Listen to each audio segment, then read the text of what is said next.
On parle encore économie ce soir. L'actualité, c'est l'édition 2020 du rapport économique sur l'Afrique de la Commission des Nations Unies pour l'Afrique. Bien, pour décrypter ce rapport, on joint Habiba Ben Barka, économiste en charge du développement innovant, de la finance et des marchés de capitaux à la Commission économique des Nations Unies pour l'Afrique basée à Addis Abeba.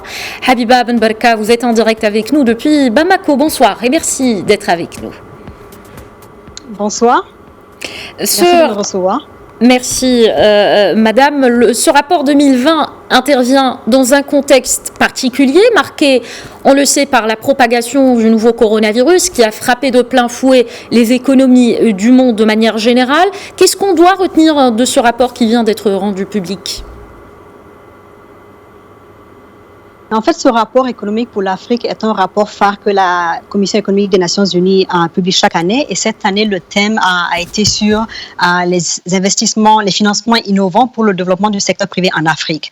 Et ce thème est très porteur en ce moment parce qu'on sait que le secteur privé en Afrique est porteur de la croissance économique, contribue énormément à la croissance économique des États africains, mais a beaucoup de défis à accéder au financement pour se développer et pour investir dans certains secteurs clés pour la croissance économique et le développement soutenable en Afrique en général.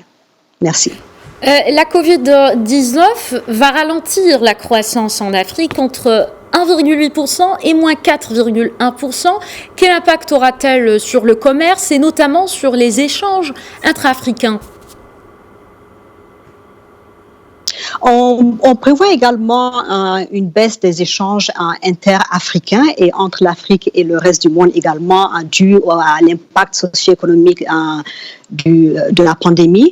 Mais nous prévoyons aussi, nous supportons beaucoup les pays africains à mettre en place des programmes d'atténuation de l'impact de la pandémie et aussi à les soutenir, à mobiliser des financements domestiques et des financements étrangers pour soutenir le secteur privé et les différents secteurs économiques porteurs de la croissance en Afrique.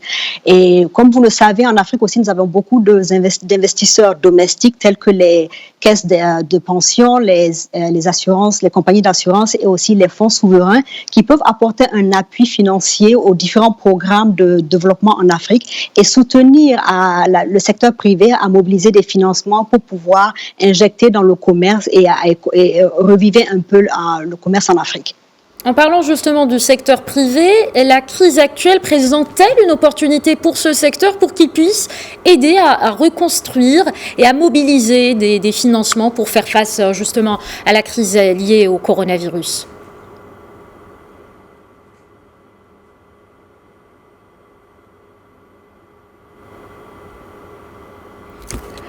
Madame Ben Barka, vous m'entendez ?